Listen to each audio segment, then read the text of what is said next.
ఓం శాంతి. ఈరోజు బాబా మురళిలో ఈ చదువు ఎంత గొప్పదో వినిపించారు. మనం నడుస్తూ తిరుగుతూ అన్ని కార్యాలు చేస్తూ కూడా ఈ చదువు యొక్క చింతన మనసులో నడుస్తూ ఉండాలి.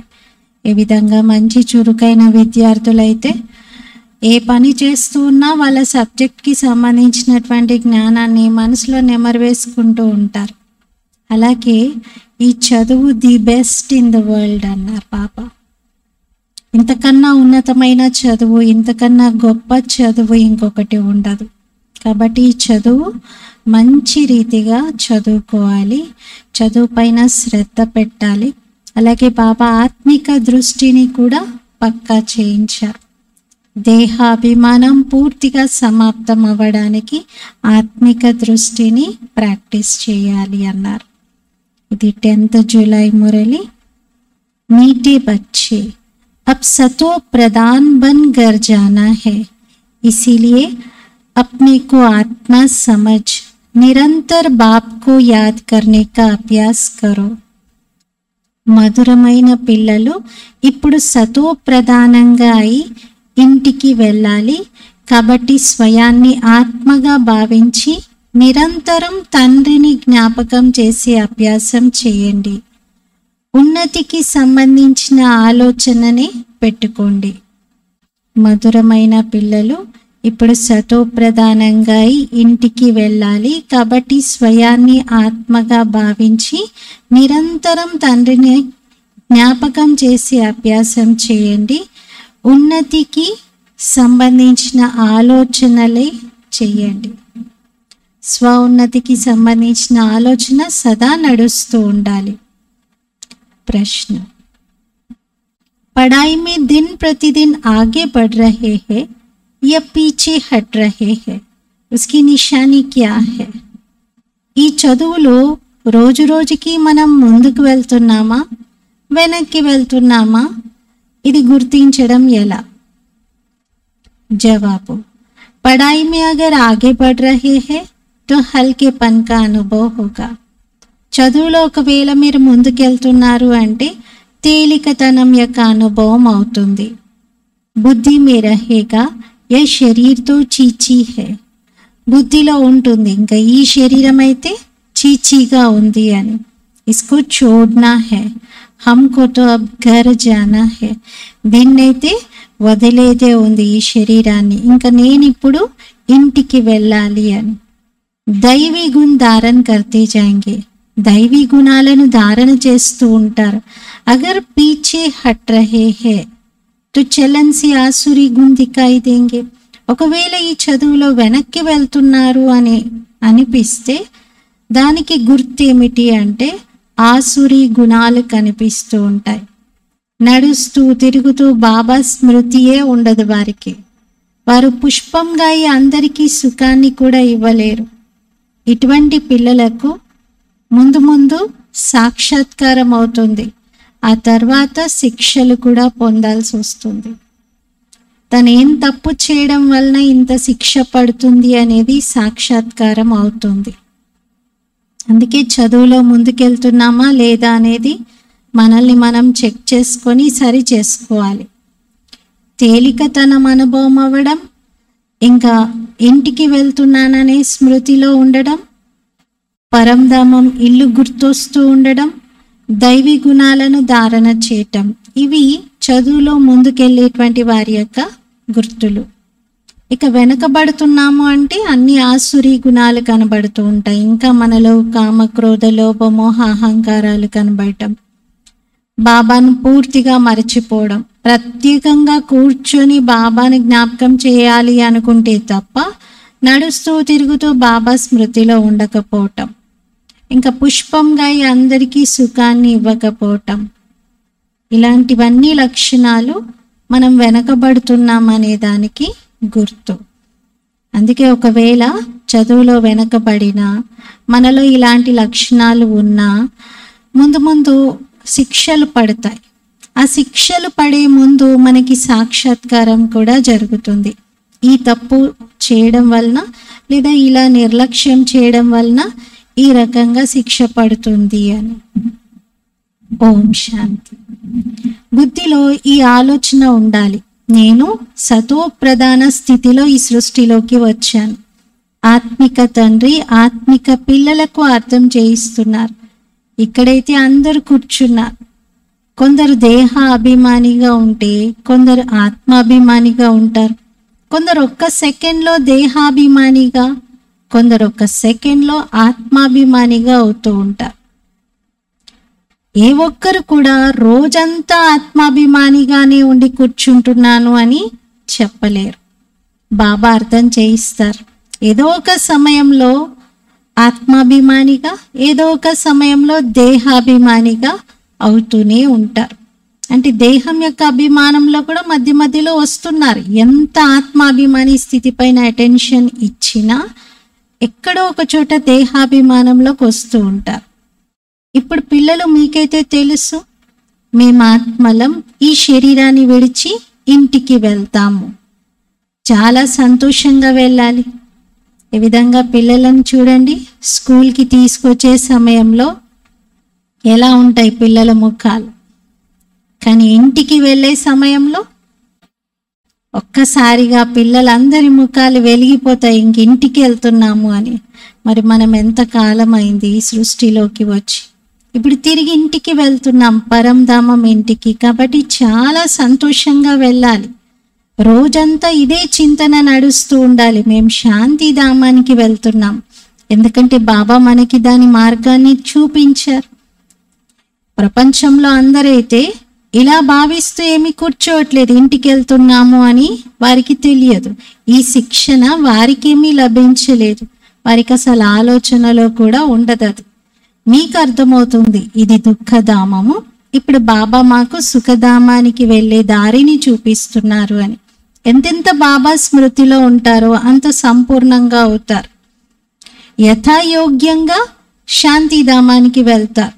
దానినే ముక్తి అంటారు. ముక్తి అనేది అందరికీ లభిస్తుంది. ఈ ముక్తిని పొందడానికి మనుషులు ఎంతో మంది గురువుల దగ్గరికి వెళ్తారు. కానీ మనుషులకు అసలు ఏమీ తెలియట్లేదు. ముక్తి అంటే ఏంటి, జీవనముక్తి అంటే ఏంటి అనేది తెలుసుకోలేకపోతున్నారు. ఇక్కడ బాబా సహజంగా తెలియజేస్తున్నారు. ఇవన్నీ కొత్త విషయాలు, మీరు పిల్లలే అర్థం చేసుకుంటున్నారు. మీకు తెలిసింది ఇప్పుడు మేము ఇంటికి వెళ్తున్నాము, ఆ ఇంటినే ముక్తిధామము అంటారు. పరంధామం ఇంటికి వెళ్ళే హక్కు ప్రతి ఆత్మకి ఉంది. అంటే ముక్తి కోసం ప్రత్యేకంగా ఎవరు ఏ రకమైనటువంటి పాటలు పడే అవసరం లేదు. ముక్తి అనేది అందరికీ కంపల్సరీ ఉంటుంది. ఎందుకంటే అది ఆత్మలందరికీ ఇల్లు వంటిది. కాబట్టి అక్కడికి అందరూ వెళ్తారు. జీవనముక్తి కోసం పురుషార్థం చేయాలి. జీవనముక్తి కోసమే మనం ఏదైనా మనలో మార్పు తీసుకురావాలి. మీరిప్పుడు అర్థం చేసుకుంటున్నారు, బాబా స్మృతి యాత్రతో పవిత్రంగా కండి అని చెప్తున్నారని. మొట్టమొదట ఎప్పుడైతే శ్రేష్టాచారి ప్రపంచంలోకి మనం వస్తామో అప్పుడు సతో ప్రధానంగా ఉంటాం. ఆత్మ సతో ప్రధానంగా ఉండేది, ఎవరితోనూ కనెక్షన్ ఉండకపోయేది. ఆ తర్వాత మొదలైంది అవన్నీ కూడా. దేనితోనైనా కనెక్షన్ కూడా ఆ తర్వాతే ఉంటుంది. ఎప్పుడైతే ఆత్మ గర్భంలోకి వెళ్తుందో అప్పుడు సంబంధంలోకి వస్తుంది. మీకు తెలుసు ఇది అందరిది అంతిమ జన్మ అని. ఇప్పుడు మనం అందరం తిరిగి ఇంటికి వెళ్ళాలి. పవిత్రంగా కాకుండా అయితే ఎవరు ఇంటికి వెళ్ళలేరు. ఈ విధంగా లోపలే మనం మాట్లాడుకుంటూ ఉండాలి. ఎందుకంటే బాబా యొక్క ఆజ్ఞ ఇది. పిల్లలు నడుస్తూ, తిరుగుతూ, లెగుస్తూ, కూర్చుంటూ, అన్ని కర్మలు చేస్తూ బుద్ధిలో ఈ జ్ఞానం యొక్క విషయాలే నడవాలి. మేము సతో ప్రధాన స్థితిలో వచ్చాము, ఇప్పుడు సతో ప్రధానంగా తిరిగి ఇంటికి వెళ్ళాలి అని ఇది గుర్తుండాలి. లేకపోతే ఏం విషయాలు వస్తాయి మనసులో? పనికిరాని విషయాలన్నీ కూడా మనసులో ఆలోచించే బదులుగా ఇలా సతో ప్రధానంగా అవుతున్నాను, నేను ఆత్మని ఇప్పుడు ఇంటికి వెళ్తున్నాను అని ఈ విషయాలే గుర్తు రావాలి అంటున్నారు. బాబా స్మృతితో సతో ప్రధానంగా అవుతున్నాం. ఎందుకంటే బాబా పతిత పావనుడు. పిల్లలకి యుక్తిని తెలియజేస్తున్నారు, మీరు పావనంగా అయ్యే వెళ్తారు అని. మొత్తం సృష్టి యొక్క ఆది మధ్యాంత జ్ఞానం బాబాకు తెలుసు. ఇంకెవరు కూడా అలాంటి అథారిటీగా లేరు. తండ్రి మనుష్య సృష్టికి బీజ రూపుడు. భక్తి ఎంతకాలం నడుస్తుంది ఇది కూడా బాబా అర్థం చేయించారు. ఇంతకాలం జ్ఞాన మార్గం, ఇంత సమయం భక్తి మార్గం ఉంటుంది అని. ఈ మొత్తం జ్ఞానం మీ బుద్ధిలో నడుస్తూ ఉండాలి. ఎలా అయితే తండ్రి ఆత్మలో జ్ఞానం ఉందో అలాగే మీ ఆత్మలో కూడా జ్ఞానం ఉంది. మరి తండ్రి యొక్క జీన్స్ మనలో కూడా ఉంటాయి కదా.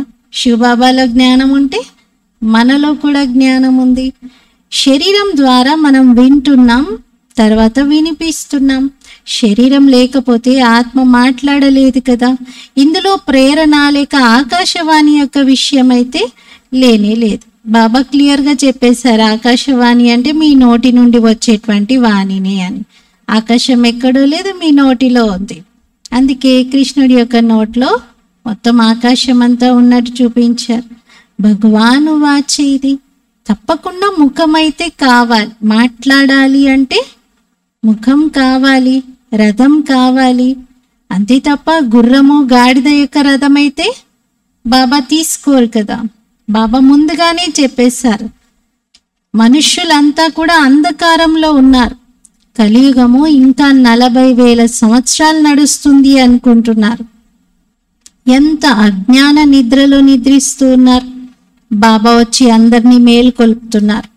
మీరు కూడా అజ్ఞానంలోనే ఉండేవారు, ఇప్పుడే మీకు జ్ఞానం లభించింది.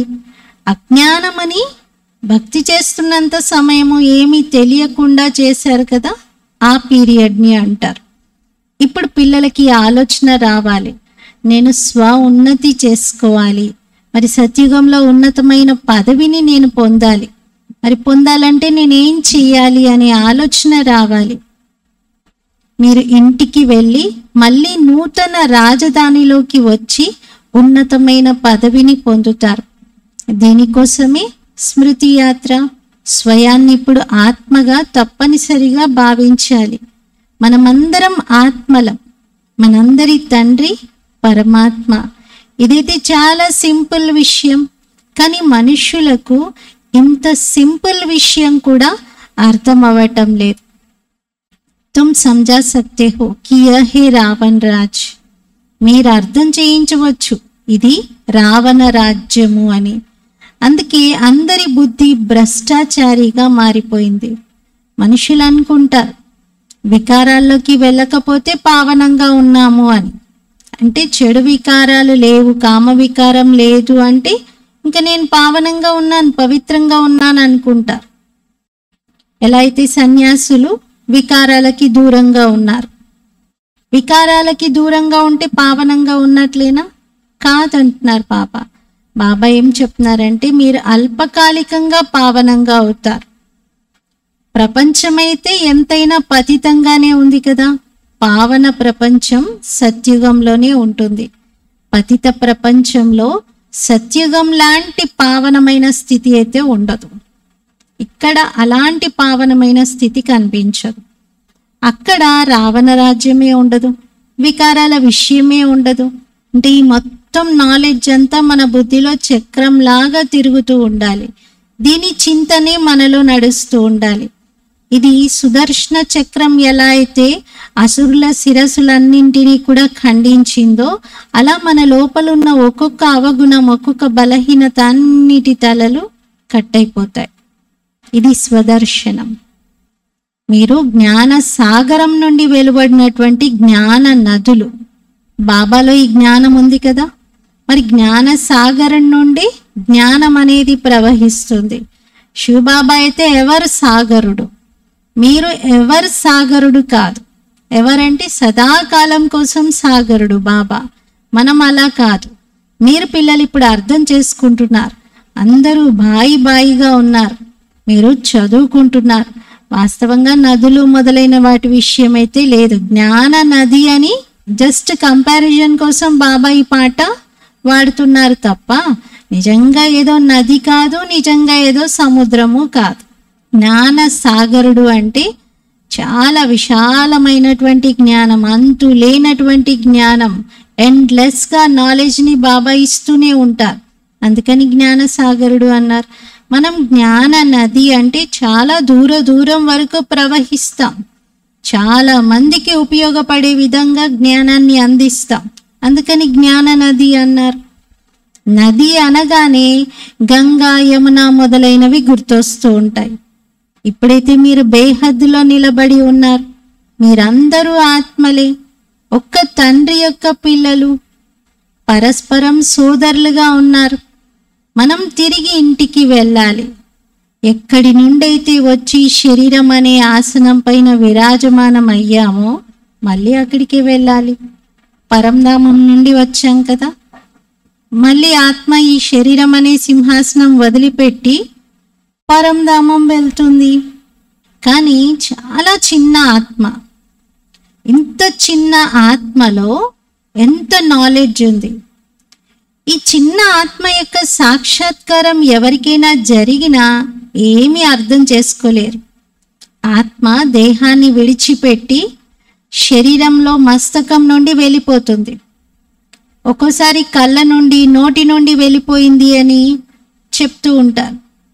నోరు తెరుచుకుంది అనుకోండి, నోటి నుండి వెళ్ళిపోయింది అంటారు. కళ్ళు తెరుచుకొని శరీరం విడిచిపెడితే కళ్ళ నుండి వెళ్ళిపోయింది అంటారు. కానీ ఆత్మ వాస్తవంగా శరీరాన్ని వదిలి వెళ్ళిపోతుంది. శరీరం ఏమో జడమైపోతుంది. ఇది జ్ఞానం.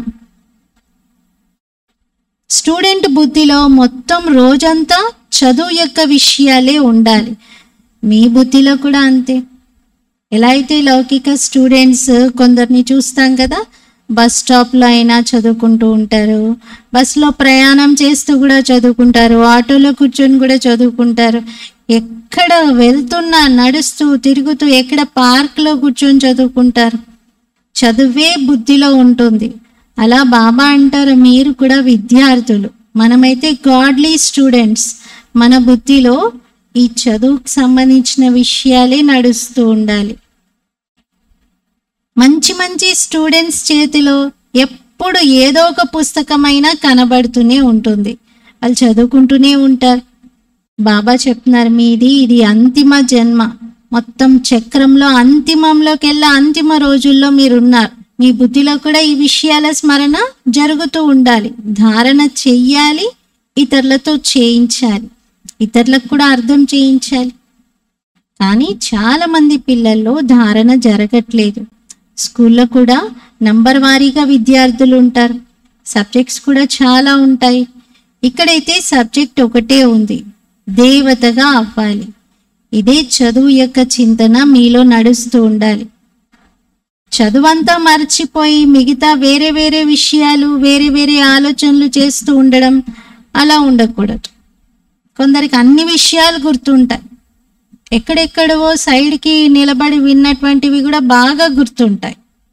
చూసినవి, విన్నవి, వేరే వాళ్ళు మాట్లాడుకుంటూ ఉంటే విన్నవి అన్నీ గుర్తుంటాయి. కానీ జ్ఞానం గుర్తుండదు. అలా ఉండకూడదు అంటున్నారు. విద్యార్థి అంటే చదువులో నిమగ్నమైపోయి ఉండాలి. మరి మీరు పిల్లలు, మీ చదువులో మీరు నిమగ్నమై ఉండాలి కదా. విద్యార్థి లక్షణం మనం చెప్తాం. మరి మనం కూడా విద్యార్థులమే కదా, మనం కూడా ఈ చదువులో నిమగ్నమై ఉండాలి. నిన్న బాబాకు ఒక ఇన్విటేషన్ లెటర్ వచ్చింది. ఇంటర్నేషనల్ యోగా కాన్ఫరెన్స్ జరుగుతుంది, అందులో మీరు కూడా పాల్గొనండి అని. మీరు వారికి రాయవచ్చు, మీదైతే హఠయోగం, దీని ఏమేంటి ఆబ్జెక్ట్ ఏమిటి, దీంతో లాభం ఏంటి అనేది మీరు రాయవచ్చు. మనం రాజయోగాన్ని నేర్పిస్తూ ఉన్నాం. పరంపిత పరమాత్ముడైతే జ్ఞాన సాగరుడు, వారు రచయిత. వారు తన పరిచయాన్ని, రచన యొక్క ఆది మధ్యాంత పరిచయాన్ని, జ్ఞానాన్ని వినిపిస్తున్నారు. మరి ఇప్పుడు మనం తిరిగి ఇంటికి వెళ్తున్నాం అంటే అక్కడ ఇంటర్నేషనల్ కాన్ఫరెన్స్, యోగా కాన్ఫరెన్స్ అని చేసినప్పుడు హఠయోగ ప్రదర్శన ఎక్కువ చేస్తారు. మీరు చెప్పండి వాళ్ళకి, మీదైతే హఠయోగం, దాంతో శారీరక లాభాలు ఉంటాయి. కానీ ఇక్కడైతే మేము రాజయోగాన్ని నేర్పిస్తాం. రాజయోగం అనేది సంపూర్ణ యోగం.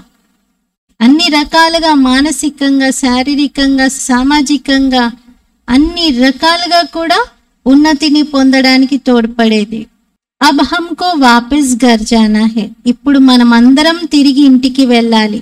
మన్ మనా భవ, ఇదే మన మంత్రం. మనం తండ్రిని మరియు తండ్రి ద్వారా వారసత్వాన్ని పొందుతున్నాం.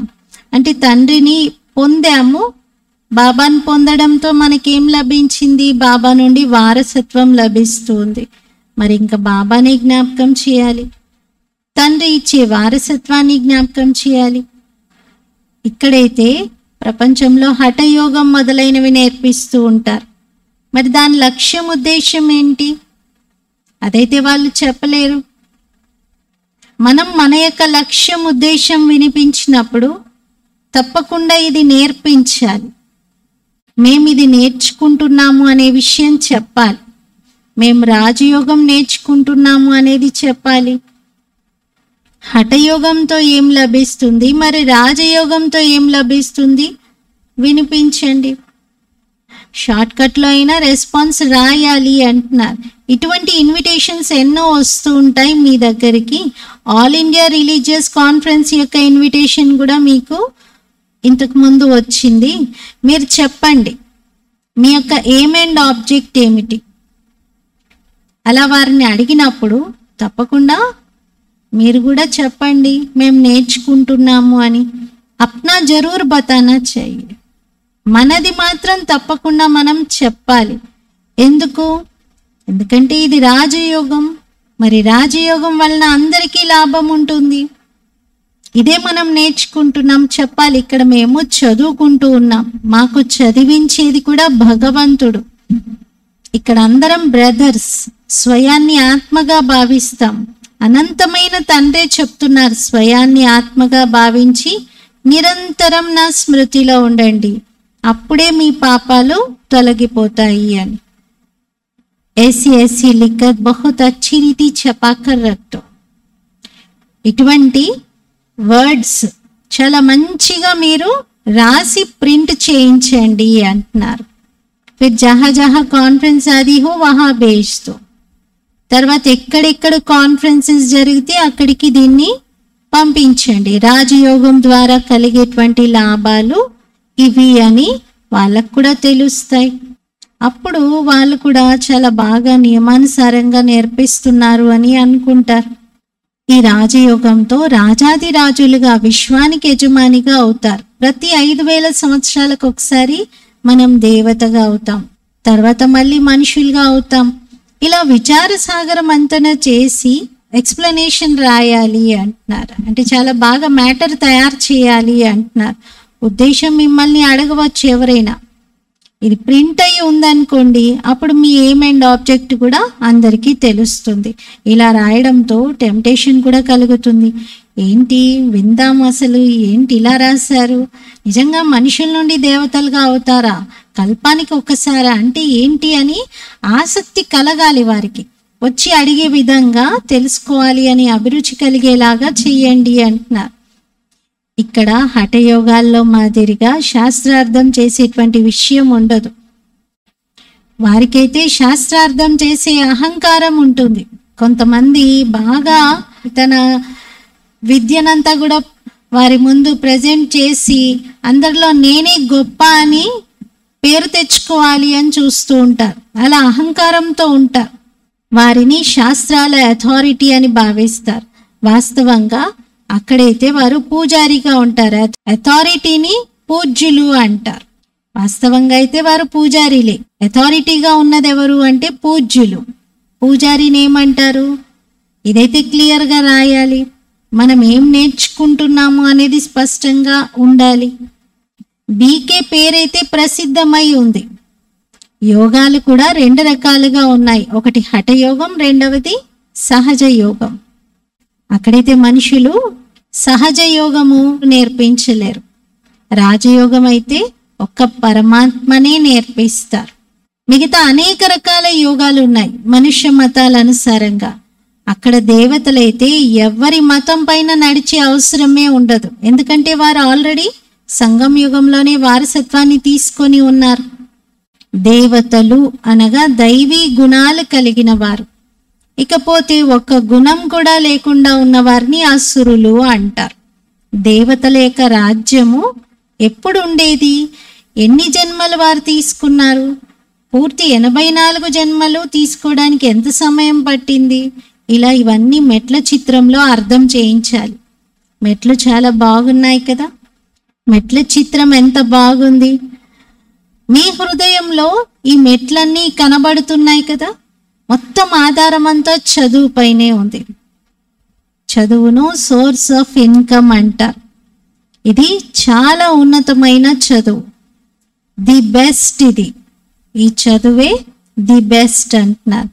ప్రపంచంలో ఎవరికి కూడా ది బెస్ట్ చదువు ఏమిటి అనేది తెలియదు. ఈ చదువుతో మనుషుల నుండి దేవతలుగా మీరు డబల్ క్రౌన్డ్గా అవుతారు, ద్వికిరీటధారిగా అవుతారు.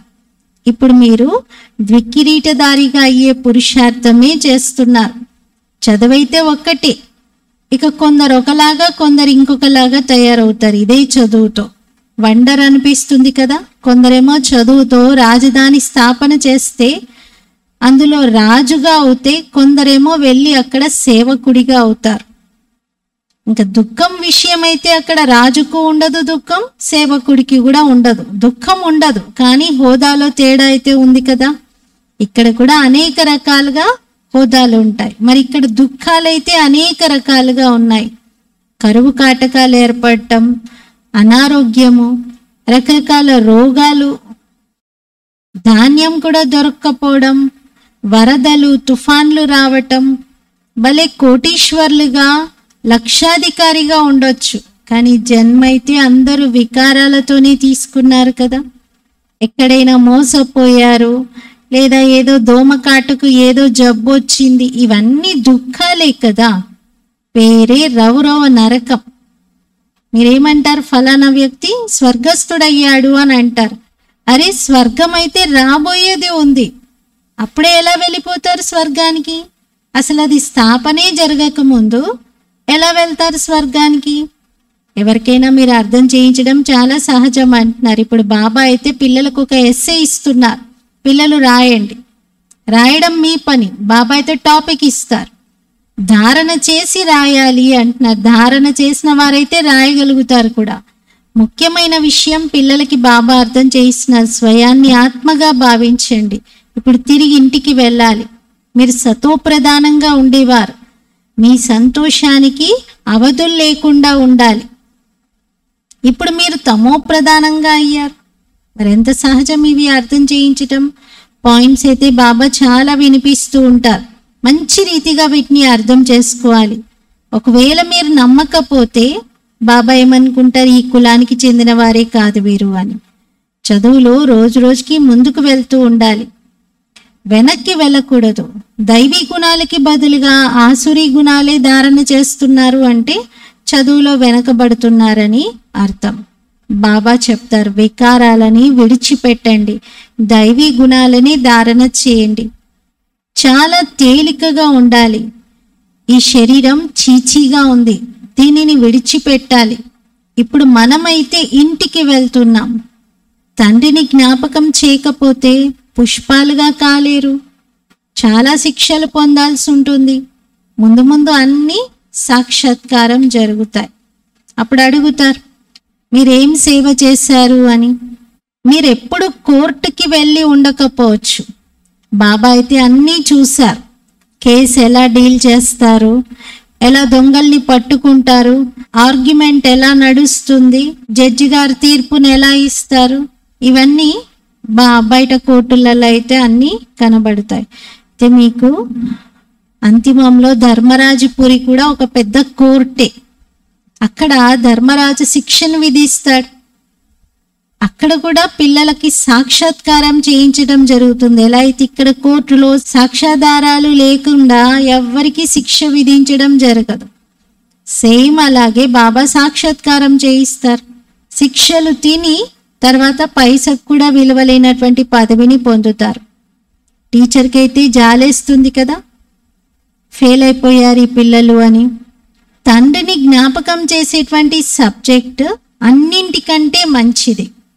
దీనితో పాపాలన్నీ తొలగిపోతాయి. బాబా మనకి చదివిస్తున్నారు. ఇదే స్మరణ చేసుకుంటూ చక్రంలో తిరుగుతూ ఉండాలి. విద్యార్థికి టీచర్ కూడా గుర్తుంటారు, అలాగే టీచర్ చెప్పినటువంటి పాఠాలు కూడా బుద్ధిలో గుర్తుంటాయి.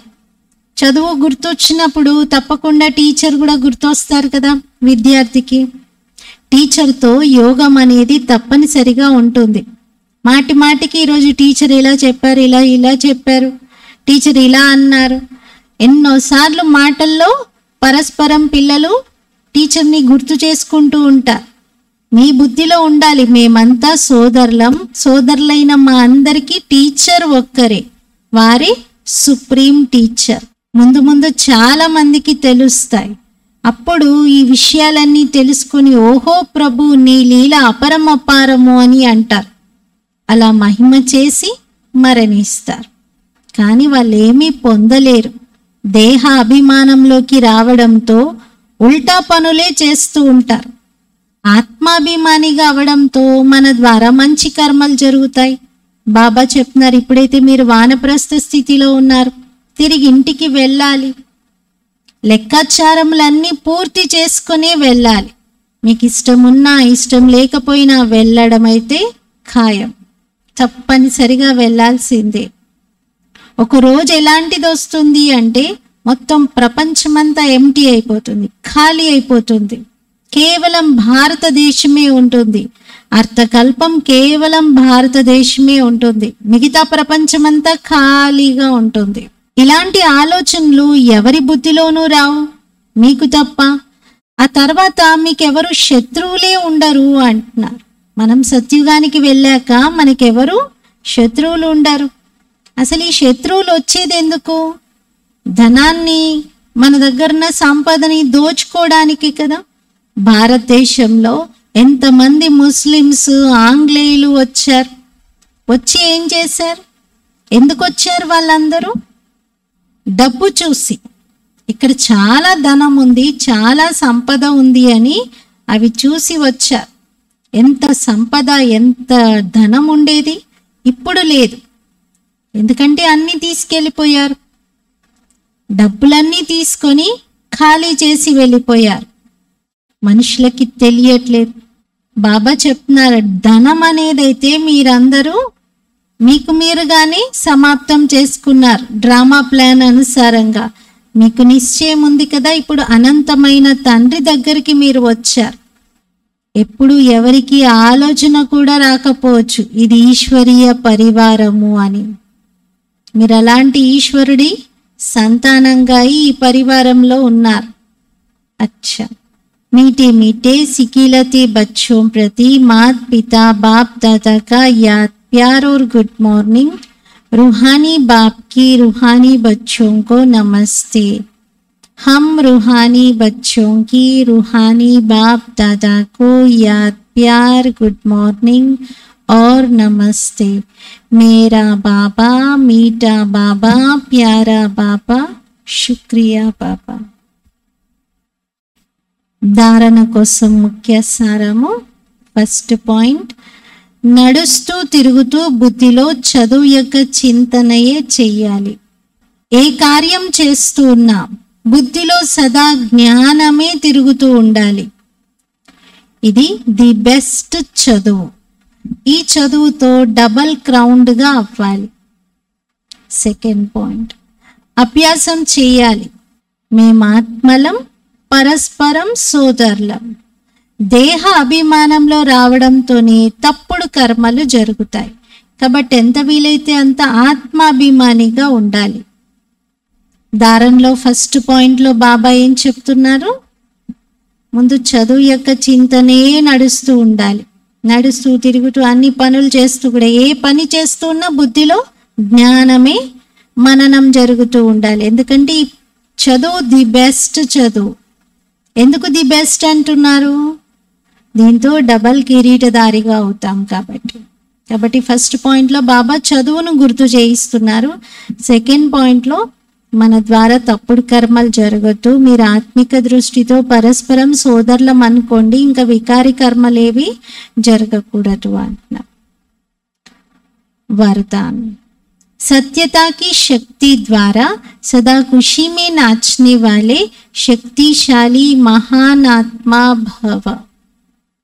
సత్యత యొక్క శక్తి ద్వారా సదా సంతోషంలో నాట్యం చేస్తూ ఉండే శక్తిశాలి మహాన్ ఆత్మా భవ. వివరణ, సత్యంగా ఉన్నటువంటి వారు ఆనందంతో నృత్యం చేస్తారు అని అంటారు. ఇటువంటి నానుడి ఉంది, సచ్తో బిటో నచ్ అంటారు హిందీలో. అంటే సత్యంగా ఉన్నవారు ఎప్పుడు ఆనందంతో నృత్యం చేస్తూ ఉంటారు. సత్యంగా ఉండటం అనగా సత్యత శక్తి కలిగిన వారుగా, అంటే సదా నృత్యం చేస్తూ ఉండటం, ఎప్పుడు వాడిపోయినట్టుగా ఉండడం కాదు, కన్ఫ్యూజన్లో ఉండడం కాదు, భయపడటం కాదు, బలహీనంగా అవ్వటం కాదు, సదా సంతోషంలోనే నాట్యం చేస్తూ ఉండటం, శక్తిశాలిగా ఉండటం, అందులో ఎదుర్కొనే శక్తి కూడా ఉంటుంది. సత్యత ఎప్పుడూ కదలదు, అచలంగా ఉంటుంది. సత్యం యొక్క నావ కదులుతుంది కానీ ఎప్పుడు మునగదు అంటారు. సచ్ కి నావ్ డోల్తీ హే లేకిన్ డూబ్తీ నహీ అంటారు. మరి సత్యత శక్తిని ధారణ చేసేటువంటి ఆత్మలే మహాన్ ఆత్మలు. ఇలా సత్యత శక్తిని ధారణ చేస్తూ మహాన్ ఆత్మగా అవ్వాలి. స్లోగన్, व्यस्त मन बुद्धि को सेकंड में स्टॉप कर लेना ही सर्वश्रेष्ठ अभ्यास है. చాలా బిజీగా ఉండేటువంటి మనస్సు బుద్ధిని ఒక్క సెకండ్లో స్టాప్ చేయటమే సర్వశ్రేష్టమైన అభ్యాసం. బిజీగా ఉండే మనస్సు బుద్ధిని స్టాప్ చేయాలి. ఎంత ట్రాఫిక్ బిజీగా ఉన్నా స్టాప్ చేస్తారు కదా, అలా స్టాప్ చేసి స్టాప్ చెయ్యటమే శ్రేష్టమైన అభ్యాసం. స్టాప్ అవ్వదు, నేను స్టాప్ అంటున్నాను కానీ అవ్వట్లేదు కాదు. అభ్యాసం చేయండి, ప్రాక్టీస్ చేయండి. అభ్యాసం అంటున్నారు బాబా. ఇది అంటే యు నీడ్ టు ప్రాక్టీస్. కొద్ది రోజులు మనం ట్రై చేసి రోజు మనసుని శాంతంగా ఉంచుకుంటూ చూడాలి, మనసు మన మాట వింటుందా లేదా, స్టాప్ అంటే స్టాప్ అవుతుందా లేదా అని చెక్ చేసుకోవాలి. ఈరోజు స్వమానము, నేను శక్తిశాలి మహాన్ ఆత్మను. నేను శక్తిశాలి మహాన్ ఆత్మను. ఓం శాంతి.